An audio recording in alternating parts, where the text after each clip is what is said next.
Hello all of you and welcome to one more video. Guys, as I promised you that I'll be making one video on how to read or how to study and what to study from reference book, as well as I'll be giving one list of all reference book for all the department from toppers of ESE and GATE. तो here I am with a new video.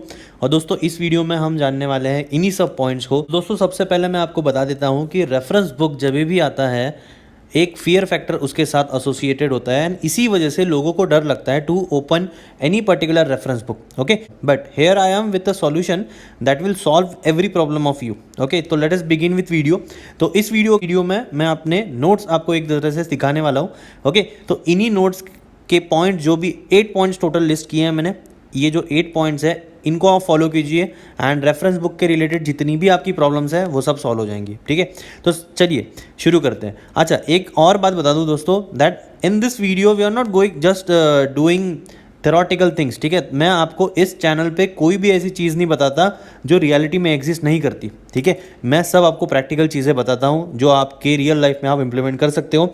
इसीलिए जो भी 8 factors मैं आपको बताने वाला हूँ उनका मैं आपको डेमो भी दूंगा. तो एक रेफरेंस बुक है, वो मैंने पैरेलल रन किया है. जो भी इंपॉर्टेंट चीज़ है उस पर मैं आपको दिखाऊंगा कि क्या करनी है, कैसी करनी है. ओके, तो चलिए दोस्तों स्टार्ट करते हैं. तो अब तक अगर आपने हमारे चैनल को सब्सक्राइब नहीं किया है तो प्लीज़ कर दीजिए यार. As I told you, it's not at all a profit making channel, it is just for spreading knowledge of preparation. I am a kind of mentor for you. तो आप लोगों को कोई भी डाउट है तो you can ask me. Okay, but don't hesitate to ask any kind of question. How much silly it is, it doesn't matter. ठीक है, तो कितना भी सिली है चल जाएगा, कोई प्रॉब्लम नहीं है. क्योंकि देखो इस फेज़ में when you are preparing you need someone जिससे आप आपके बेसिक डाउट जो है वो पूछ सको एंड सो दैट आपके प्रिपरेशन में कोई भी हर्डल नहीं आना चाहिए. ठीक है, तो आई गेस मोटो क्लियर है. तो चलिए दोस्तों वीडियो को शुरू करते हैं. तो सबसे पहले मैं आपको बता दूं syllabus. Okay, now remember this is very important topic. आप जिस भी एग्जाम का प्रिपरेशन कर रहे हो, वो गेट है या फिर ईएसई है, आप सबसे पहले उसका सिलेबस डाउनलोड करोगे. ओके, और इस सिलेबस को चेक करोगे विथ योर रेफरेंस बुक. आपके पास जो भी रेफरेंस बुक है उसमें देखोगे कि कौन कौन से पॉइंट्स हैं, उन पॉइंट्स को आपने मार्क कर देना है. ठीक है, तो चलिए प्रैक्टिकल डेमो दिखा देता हूँ आपको.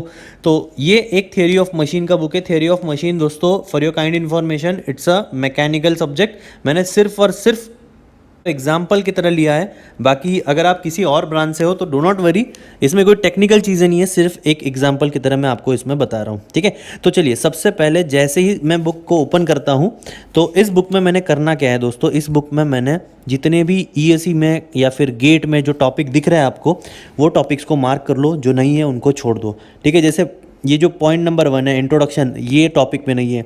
पॉइंट नंबर 2 ये है, पॉइंट नंबर 3 ये है, पॉइंट 4 ये है, पॉइंट 5 है, देन 6 आईसीआर मेथड है, उसके बाद रिलेटिव वेलोसिटी मेथड है, एक्सेलरेशन है, राइट. देन ये लोअर पेयर का जो है इसका इतना ज़्यादा कंटेंट नहीं आता है. ठीक है, तो इसको एक तरह से आप इग्नोर कर सकते हो. अच्छा, ये मैं चीज़ें आपको कैसे बता रहा हूँ, जब भी आप उस प्रोसेस में होंगे दोस्तों, आप क्वेश्चन सॉल्व करोगे, आप क्वेश्चन पेपर्स देखोगे, एग्जाम दोगे, तो आपको पता चल जाता है कि क्या आता है क्या नहीं आता. ठीक है, तो इसी तरह से हो रहा क्या है दोस्तों, एक 1000 पेजेस का, अभी ये बुक ऑलमोस्ट 1000 पेजेस का है, राइट. तो ये 1000 पेजेस का बुक यू विल फाइंड ये ऑलमोस्ट 200-300 पेजेस में सिकुड़ जाता है. ठीक है, तो सबसे पहला पॉइंट क्या किया आपने, जितने भी अनवांटेड टॉपिक थे उनको निकाल दिया. जैसे यहाँ पे आप देखोगे तो steam engine and reversing gears and all, ये सब चीज़ें क्या है, अनवांटेड टॉपिक्स है. अनवांटेड टॉपिक्स हटने के वजह से एक बहुत बड़ा जो बंडल होता है पेजेस का वो क्लियर हो जाता है. ठीक है, अच्छा ये जो स्पेसिफिक टॉपिक्स है दोस्तों, लेट्स से मैंने यहाँ पे ले लिया गवर्नर.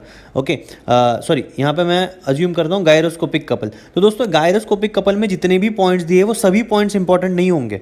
ठीक है, इसमें कुछ ही पॉइंट्स इंपॉर्टेंट होंगे, वो आपको सॉर्ट आउट करके आपको प्रीवियस ईयर्स क्वेश्चन देख के वैसे आपको उन्हें मार्क करना है, वैसे स्टडी करना है. उनका भी कवर मैं आगे वीडियो में करूंगा, सो डोंट वरी. तो पहला स्टेप आपको क्लियर है, सिलेबस देखना है, राइट.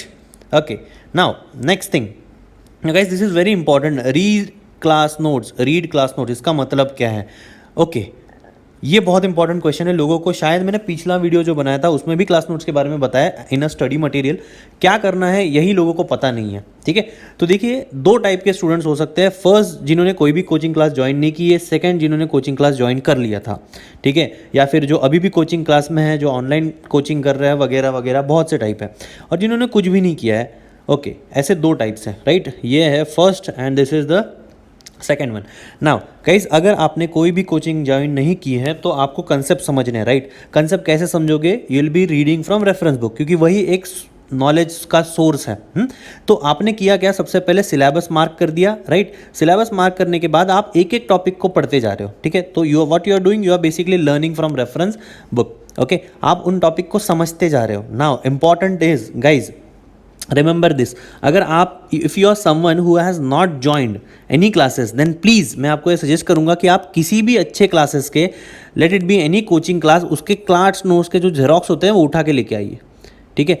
ये इनसे होगा क्या दोस्तों, इनसे आपको स्पेसिफिक पता चलता है कि कौन से पॉइंट जो है वो कवर किए हैं किसी भी प्रोफेसर ने, ओके। चलिए एग्जाम्पल के तरफ जाते हैं यार, ओके। गियर ट्रेन दिख रहा है, गियर ट्रेन। गियर ट्रेन जो टॉपिक है दोस्तों, यू विल फाइंड कि किसी भी क्लास नोट्स में type of gear train, simple, compound gear train cover होता है। स्पर गियर जी डिज़ाइन है वो भी कवर होती है, रिवर्टेड कवर होती है, एपीसाइक्लिक कवर होती है। लेकिन ये जो कुछ चीज़ें हैं, epicyclic gear train with bevel, torque on bevel, ये कवर नहीं किए हैं उन्होंने, ये कवर नहीं किए। तो यू विल फाइंड कि सर ये चीज़ें कवर नहीं किए, तो भी मैं इनमें से पढ़ रहा था। क्यों, क्योंकि ये रेफरेंस बुक है, इसमें सब कुछ क्या दिया है, डिटेल में दिया है, इसलिए आप फालतू के पॉइंट्स भी पढ़ लेते हो, ठीक है। तो आपका क्लास नोट्स का एग्जैक्टली फ़ायदा क्या है दोस्तों, क्लास नोट्स का यही फ़ायदा है कि जो भी क्लास नोट्स में दिया है उन्हीं पॉइंट्स को क्या आप करोगे, रेफरेंस बुक से सीखोगे। तो क्लास नोट्स में लेट्स से कंसेप्ट कोई भी बता दिया उन्होंने ए, तो उस ए कंसेप्ट को आपने कहाँ ढूंढना है, रेफरेंस बुक में। ये सब पढ़ो, ठीक है, और पढ़ने के बाद आपको वो कंसेप्ट समझ आ जाएगा, समझ रहे हो। इसीलिए आपने अगर किसी भी क्लासेस को, कोचिंग को ज्वाइन नहीं किया है तो भी उसके क्लास नोट्स के जेरोक्स यार कहीं से ले लो, आपको ऑनलाइन भी मिल जाते हैं। ऑनलाइन इन द सेंस कोई ना कोई जो स्टूडेंट होता है वो अपलोड कर ही देता है, तो आप वो भी चेक कर सकते हो, ओके। नाउ ये फर्स्ट पॉइंट आपको क्लियर है, ओके। अगर आप कोई ऐसे बंदे हो जिसने क्लास ज्वाइन किया था, मतलब आपके पास खुद के क्लास नोट्स है, खुद के हाथों से बनाए हुए, रिमेंबर ये जो जेरोक्स है ये तो आपकी नहीं है, ये तो किसी और ने बनाए थे, ठीक है। वेयर एज ये जो कैटेगरी में डिस्कस कर रहा हूँ, इसमें आपने जो क्लास नोट्स है वो खुद के हाथ से बनाए, ठीक है। तो ये इंपॉर्टेंट हो जाता है क्योंकि वो आपके हाथ के नोट्स है, आपको पता है कौन कौन से टॉपिक सर ने कवर किए हैं, कौन से उन्होंने कवर नहीं किए थे, या फिर कौन से इंपॉर्टेंट नहीं है। तो ऐसे केस में आप क्या करोगे, अगर आपको रेफरेंस बुक से पढ़ना है तो आप कब पढ़ोगे, आप तभी पढ़ोगे whenever you do not know topic well. Late से एक कोई सब्जेक्ट है ए और इसमें 5 टॉपिक है, ये जो 5 टॉपिक है इनमें से 4 आपको आता है, एक नहीं आता, तो ये एक ही आप क्या करो, रेफरेंस बुक से पढ़ो, समझ रहे हो। तो आपको रिसर्च नहीं करनी है, जो ऑलरेडी आता है उसमें क्या पढ़ोगे, क्यों फालतू में टाइम वेस्ट करना, राइट। अगर आपको लग रहा है कि ये टॉपिक मेरा यार वीक है, कोई चीज़ें समझ नहीं आ रही, तो जाओ उसको पढ़ो। तो जिन्होंने क्लासेस ज्वाइन किए हैं और जिनको सब्जेक्ट के कंसेप्ट ऑलरेडी पता है, तो उन्होंने जो नहीं आता वही सिर्फ रेफरेंस बुक से पढ़ना है, क्लियर है। और जिन्होंने क्लासेस नहीं ज्वाइन किए, जो अभी भी सेमेस्टर में है, किसी कॉलेज में पढ़ रहे हैं, या फिर क्लासेस नहीं है, सेल्फ प्रिपरेशन कर रहे हैं, वो क्या करेंगे, क्लास नोट से जितने भी इंपॉर्टेंट टॉपिक्स है, वो जो इंपॉर्टेंट टॉपिक्स का मतलब क्या है यार, इंपॉर्टेंट टॉपिक्स का मतलब ये है कि क्लास नोट्स में क्या क्या पढ़ा है उन्होंने, वही एग्जैक्टली चीज़ें जो है आप रेफरेंस बुक से सीख लो, ओके। अभी ये क्लियर हो चुका है आई गेस, ठीक है। चलिए अगला पॉइंट पे जाते हैं, only read those topics which are mention in class notes. बस जो अभी मैंने हिंदी में बताया, it is written in English, और कोई नहीं है, ठीक है। तो जो भी क्लास नोट्स में है वही आप टॉपिक्स जो है वो पढ़ने हैं रेफरेंस बुक से, बाकी का जो भी फालतू चीज़ें दी है वो नहीं पढ़नी है, ठीक है, okay. Make your own notes, this is very important. देखिए आपके पास ये जेरोक्स वाली नोट्स थी ना, जेरोक्स वाली नोट्स थी, तो भी आपको वो जो नोट्स है वो किसी और की लिखी गई है। रिमेंबर मैंने आपको ये बोला है कि notes making is an art, ठीक है। तो वो आर्ट कब बनता है, जब उसके पेंटर आप हो, ओके, या फिर उसके आर्टिस्ट आप हो। तो आपको आर्टिस्ट बनना बहुत ज़रूरी है। आप कैसे आर्टिस्ट बनोगे, दूसरे का जो भी नोट्स है और छोड़ दो यार, वो सिर्फ आपको टॉपिक समझाने के लिए है कि यार ये टॉपिक हमें पढ़ना है, ये नहीं पढ़ना, ठीक है। But after you understand that topic, आप खुद की नोट्स बनाना शुरू करो, ठीक है। तो खुद के हाथ से नोट्स बनाना है यार, हिंदी में लिख रहा हूँ, खुद के हाथ से नोट्स बनाना है, प्लीज़ ये फॉलो कर लेना यार, ओके। हाँ, तो after like learning all the concept, आपने क्या किया, वो कंसेप्ट अपने नोट्स में लिख दिए, राइट। अच्छा, इसमें और एक चीज़ बता देता हूँ guys, leave pages in between. एक कोई कंसेप्ट खत्म होने के बाद थोड़ी सी जगह छोड़ दो, एकदम ही कंजेस्टेड नोट्स मत बनाओ यार, क्योंकि आपको देखो आगे आप कोई चीज़ें सीखोगे, आगे कोई नई चीज़ें आपको पता चलेंगी, तो आप क्या करोगे, उसी नोट्स में अपडेट करोगे। अभी नोट्स में जगह बचती नहीं है, क्यों, क्योंकि आप कंजेस्टेड लिख देते हो। ऐसे बीच बीच में जैसा एक टॉपिक खत्म होता है, लेट से उसका एक अगला जो पन्ना है मैंने ऐसे ही छोड़ दिया, क्यों, because in a preparation journey, late से मैं 1 साल की प्रिपरेशन जर्नी अज्यूम कर रहा हूँ, तो उस 1 साल की प्रिपरेशन जर्नी में यू विल फाइंड कि कोई नए चीज़ें मुझे पता चल रही है, तो मैंने क्या किया, वो जो न्यू चीज़ें थी वो अपने नोट्स में फिर से ऐड कर दी। कहाँ ऐड करूँगा मैं, जहाँ पे मैंने पहले ही पेजेस छोड़े थे। तो ये बहुत इंपॉर्टेंट है, बीच बीच में पेजेस जो है, बीच में जगह अगर कुछ बच जाती है तो छोड़ दो उसको, कंजूसी मत करो। Okay okay, now do not do research, please please please. आपके पास रेफरेंस बुक है, आपके पास 1000 पन्नों वाला बुक है, तो इसका मतलब ये नहीं है कि आप सब पन्ने पढ़ डालोगे। ठीक है, हमें पहला एग्जाम निकालना है, एग्जाम एक बार हो गया उसके बाद आपको जो पढ़ना है पढ़ो। समझ रहे हो, राइट। तो आई गेस ये कंसेप्ट आपको क्लियर है। अच्छा, आ जाते हैं जिन्होंने क्लासेस ज्वाइन किए हैं उन्होंने, मैंने आपको पहले भी बताया, जो कंसेप्ट आपको नहीं आते हैं सिर्फ और सिर्फ वही पढ़ो। ठीक है, अच्छा, जो कंसेप्ट आपने नए सीखे हैं उनको अपने नोट्स में अपडेट करो, राइट। अच्छा, लेट से आपने नोट्स घटिया बना दिए, मतलब बहुत ही कंजेस्टेड बना दिए चीज़ों को, जो नई चीज़ें आ रही है उनको पुट करने का या फिर उनको वहाँ पे लिखने का जगह ही नहीं बचा है। तो बहुत से लोग क्या करते हैं गाइस, वो नई नोट्स बनाते हैं। क्या करते हैं, वो पहले ही उनके एक नोट्स है, मतलब बहुत से लोग तो ऐसे होते हैं जो कोचिंग जाते हैं, ठीक है, कोचिंग में एक नोट्स बनाते हैं और फिर रूम पे आने के बाद उसी नोट्स की और एक कॉपी होती है, उसको वो अच्छे से अंडरलाइन करके 4-5 पेन यूज़ करके पेंसिल से डायग्राम बना के वो सब करके नई नोट्स बनाते हैं और फाइनली ये पढ़ते हैं। अबे ऐसा गधा मुझे नहीं मत करो यार। ठीक है, मैंने आपको बोला है कि नोट्स थोड़े ओपन ओपन बनाओ, थोड़े उसमें बीच में थोड़े थोड़े पेजेस छोड़ते जाओ, उसके बाद थोड़ी थोड़ी जगह छोड़ते जाओ। ठीक है, देखो हमें सिर्फ और सिर्फ क्वालिटी पे फोकस करना है, हमें ब्यूटी पे फोकस नहीं करना। वो नोट्स है, कोई और चीज़ नहीं है जिसकी आप खूबसूरती देखो। समझ रहे हो? ओके, चलिए यार, अब तक तो मैंने बहुत सी चीज़ें आपको क्लियर कर दी है। तो ये डाउट नहीं आना चाहिए कि अगर सर मैंने क्लास ज्वाइन किया तो मैं क्या करूं, कैसे पढूं, और अगर मैंने नहीं ज्वाइन किया तो कैसे पढूं। ओके, ये सब चीज़ें देखिए आपके स्क्रीन पे लिखी आ रही है यार, तो आप इनको पढ़ सकते हो। ठीक है, आप इनका स्क्रीनशॉट भी ले सकते हो, या फिर हमारा जो पेज है फेसबुक पे इंडोरेल, इस पर ये सब चीज़ों की मैं PDF भी डाल दूंगा। ठीक है, तो please understand this, right. Now guys, bottom line क्या है? बॉटम लाइन यही है कि रेफरेंस बुक का यूज़ आपने किसके लिए करना है? सिर्फ 2 चीज़ों के लिए, कंसेप्ट समझो एंड कन्वेंशनल क्वेश्चन सॉल्व करो। कंसेप्ट समझने के बाद क्या, कंसेप्ट कैसे समझना है मैंने आपको बता दिया। कहाँ बता दिया? ऊपर वाली सब चीज़ों में। वीडियो को अगर आपको नहीं समझा तो वीडियो को थोड़ा रिवाइंड कर लीजिए, देख लीजिए, फिर से समझ आ जाएगा। ठीक है, okay. Now important is, first M तो हमें पता चल गया कि कंसेप्ट कैसे समझना है। ठीक है, दूसरी चीज़ मैं बता रहा हूँ, दूसरी चीज़ ये है दोस्तों, हमें कन्वेंशनल क्वेश्चन सॉल्व करने हैं। क्यों? देखो, कभी ना कभी तो आपका एग्जाम क्लियर होगा, कौन सा, ESE या फिर IRMS या फिर CSE। ठीक है, ESE, CSE, IRMS, ये तीनों एग्जाम में से कोई ना कोई एग्जाम आपका क्लियर होगा। अच्छा, हम गेट भी समझ लेते हैं यार। ओके, नाउ ये जो तीनों एग्जाम्स है, इनमें तो क्या है, इनमें है मेंस एग्जाम, इसके लिए कन्वेंशनल क्वेश्चन लगते हैं। अभी गेट के लिए कन्वेंशनल करना इंपॉर्टेंट है या नहीं है दोस्तों? देखिए, ऐसा था कि पहले जो ESE हुआ करती थी वो प्रीलिम्स और मेंस एक साथ होते थे। ठीक है, प्री और मेंस एक साथ होते थे, इसलिए जो क्लासेस वाले चीज़ें पढ़ाते थे उनके नोट्स में बेसिकली कन्वेंशनल प्लस प्रीलिम्स इन दोनों का सिलेबस होता था। ठीक है, डिटेल में पढ़ाते थे, वो न्यूमेरिकल क्वेश्चंस भी लेते थे, कन्वेंशनल क्वेश्चन भी देते थे। लेकिन अभी क्या हुआ है, ESE के सिर्फ और सिर्फ प्री आने की वजह से यू विल फाइंड कि अभी जो नोट्स बन रहे हैं वो सिर्फ ऑब्जेक्टिव पॉइंट ऑफ व्यू बन रहे हैं। कैसे बन रहे हैं? Objective point of view. ठीक है, तो अभी इस सिनारियो में यू विल फाइंड कि जो नोट्स आपके पास है वो सिर्फ आपको ऑब्जेक्टिव सॉल्व करना पड़ेंगे। जो नोट्स आपके पास है वो सिर्फ आपको ऑब्जेक्टिव सॉल्व करना सिखाएंगे। ठीक है, तो हमें क्या करना है, हमें कंप्लीट नॉलेज होना बहुत ज़रूरी है। ठीक है, क्योंकि कभी ना कभी तो आप मेंस के लिए अपर करोगे और आपको गेट एग्जाम भी देनी है। गेट एग्जाम में ये कन्वेंशनल क्वेश्चंस आते हैं। ये conventional question you will find कि जो 10 मार्क्स के लिए ESE में पूछा है वो कभी कभी 2 मार्क्स के लिए गेट में भी आता है। ठीक है, मैं रिपीट कर रहा हूँ, 10 मार्क्स के लिए जो ESE में पूछते हैं वो 2 मार्क्स के लिए गेट में भी आ जाते हैं। जैसे एग्जाम्पल अगर मैं मैकेनिकल का दूँ तो गियर ट्रेन वगैरह ये सब चीज़ें आ जाती है यार। तो प्लीज़ कन्वेंशनल क्वेश्चन आपने सॉल्व कर लेने हैं। कितने करने हैं? पूरी बुक सॉल्व करनी है क्या? नहीं, बता रहा हूँ। चलिए आ जाते हैं नेक्स्ट पॉइंट पे, how to solve conventional question. Each chapter 3 to 4 type होंगे। एक पर्टिकुलर चैप्टर होता है दोस्तों, उसमें 3 से 4 टाइप्स होते हैं, उसका 1 या 2 क्वेश्चन कर देते हैं। ठीक है, नहीं समझ आ रहा, चलिए यार प्रैक्टिकल करते हैं। कहाँ गया अपना रेफरेंस बुक? ये है रेफरेंस बुक दोस्तों, इसमें कोई एक टॉपिक ले लेता हूँ मैं। चलिए, गवर्नर ले लिया, 653। ओके, 653,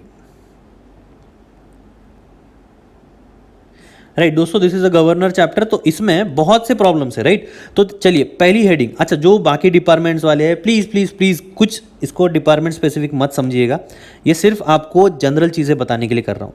पहली चीज़ है दोस्तों, वो है वार्ड गवर्नर। ये एक पहला टॉपिक है। ठीक है, तो वार्ड गवर्नर का एक जो कन्वेंशनल क्वेश्चन है ये मैंने कर दिया, खत्म। पोर्टर गवर्नर जो सेकंड टॉपिक है, ठीक है, इसका क्या किया मैंने, सब चीज़ें समझ ली। देखिए ये सब चीज़ें मैं समझ रहा हूँ, ठीक है, जो मुझे कोचिंग में 80-90 हज़ार भर के देते हैं, यहाँ पे मैं फ्री में समझ रहा हूँ, ठीक है। उसके बाद किया क्या मैंने, ये सब समझने के बाद मैंने फाइनली इसका एक प्रॉब्लम सॉल्व कर लिया। दिख रहा है 18.2, ये प्रॉब्लम सॉल्व कर दिया, बस खत्म, आपका काम हो गया। एक प्रॉब्लम सॉल्व कर लिया, बाकी प्रॉब्लम जनरली उसी को फॉलो करते हैं, राइट, इसलिए एक कर लिया, आपका काम हो गया। नेक्स्ट,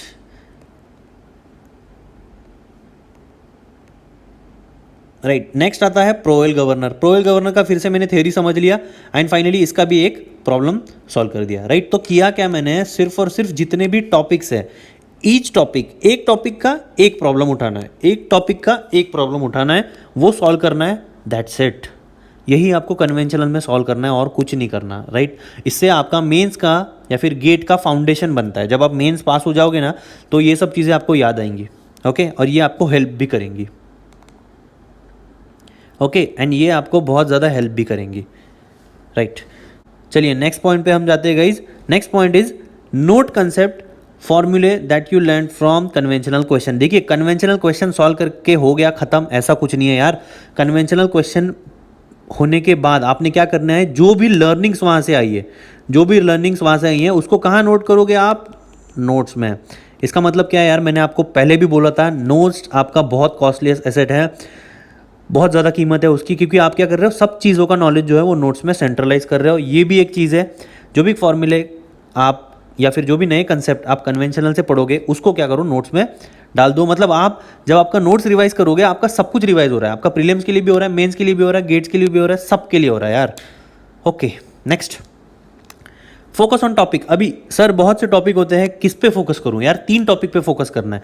मतलब ऐसे देखो, 1000 पन्नों का रेफरेंस बुक है, उसमें से कुछ चैप्टर्स है, उस चैप्टर्स में भी हमें सॉर्ट आउट करना है, राइट। कैसे सॉर्ट आउट करें, देखिए हमें वो क्वेश्चंस देखने हैं, वो कन्वेंशनल क्वेश्चन देखने। कौन से क्वेश्चन, वो कन्वेंशनल क्वेश्चन देखने हैं जो ईएससी में रिपीट हुए हैं, जो ईएससी में रिपीट हुए हैं। कहाँ से पता चलेगा, ईएससी की एक प्रीवियस ईयर क्वेश्चंस की एक बुक आती है, राइट, वो आप ले सकते हो। या फिर कोचिंग क्लासेस ने तो प्रीवियस ईयर क्वेश्चंस जो है उनकी एक प्रिंटेड नोट्स भी दी है, ठीक है, जिसमें जो भी प्रीवियस क्वेश्चन है वो सब सॉल्व करके दिए होते हैं। उनसे ही आपको पता चल जाता है कि यार इस टॉपिक में ये क्वेश्चन बहुत बार पूछा गया है, तो उसी को सॉल्व करो, उसी का एक क्वेश्चन सॉल्व कर दो, खत्म कर दो, right.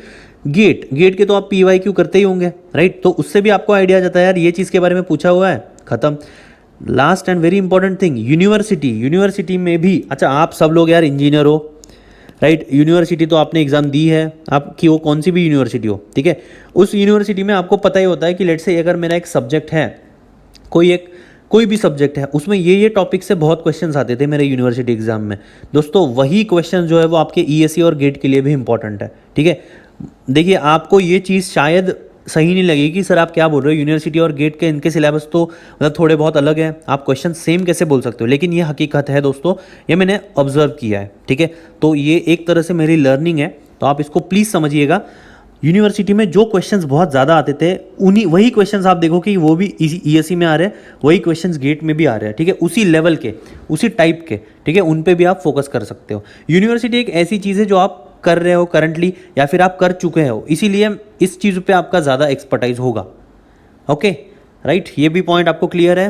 Point number 6, this is very important, don't use reference book for any further use. एक बार रेफरेंस बुक से क्या क्या करना था, रेफरेंस बुक से एक बार आपने सिलेबस समझ लिया, आपने कन्वेंशनल क्वेश्चन सॉल्व कर लिए, बस रेफरेंस बुक का कंसेप्ट खत्म हो गया, उसका यूज़ खत्म हो गया, ठीक है। उसको क्या करो आप, कबर्ड में रख दो, ठीक है। कब निकालेंगे उसको, मेंस के टाइम, ओके। अगर आप कोई भी चीज़ भूल जाते हो, then only go back to your reference book. अगर आप कोई भी चीज़ भूल जाते हो तो ही आप रेफरेंस बुक पे वापस जाओ, उसको पढ़ो, फिर से रेफरेंस बुक को कबर्ड में रख दो, खत्म, ठीक है। क्योंकि रेफरेंस बुक बहुत ज़्यादा डरा देती है, ये तो मैं एक्सेप्ट करता हूँ, ठीक है, मैं खुद डर जाता था यार। तो प्लीज़ आप क्या करोगे, एक बार सब कुछ चीज़ें आपकी पढ़ की हो गई, अंडरस्टैंडिंग फेज कंप्लीट खत्म हो गया, रेफरेंस बुक को कहाँ रख देना है, अंदर रख देना है। क्यों, क्योंकि आपकी नोट्स में आपने सब कुछ चीज़ें नोट कर ली है, वहीं से सब कुछ अभी आने वाला है, राइट। सब कुछ नॉलेज जो है वो आपको आपके नोट से ही आने वाला है, रेफरेंस बुक की कोई ज़रूरत नहीं है।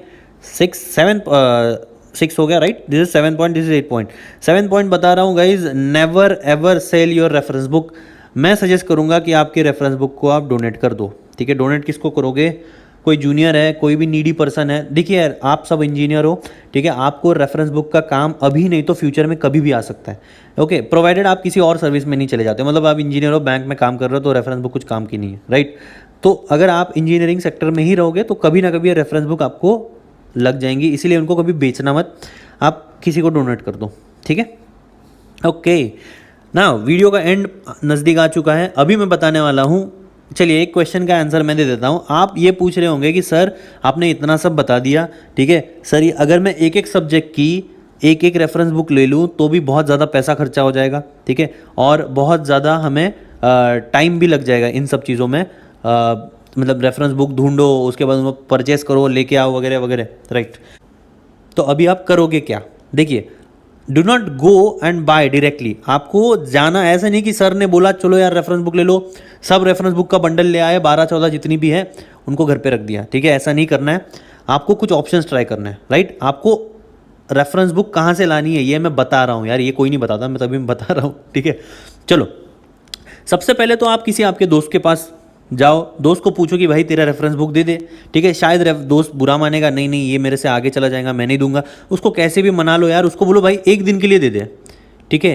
अभी आप एक दिन में क्या करो, जितनी भी इंपॉर्टेंट चीज़ें मैंने बताई है ना आपको, टॉपिक्स वगैरह, वो सब देख लो, उनका फोटो निकाल लो, या फिर एक दिन में आप साला वो रेफरेंस बुक जो है दोस्तों, उसका जितने भी इंपॉर्टेंट टॉपिक्स है उनकी एक PDF ही बना दो, ठीक है, और उसको वापस दे दो। वो भी खुश हो जाएगा कि यार एक दिन में क्या ही पढ़ लिया होगा इसने, तो अच्छी बात है, ठीक है।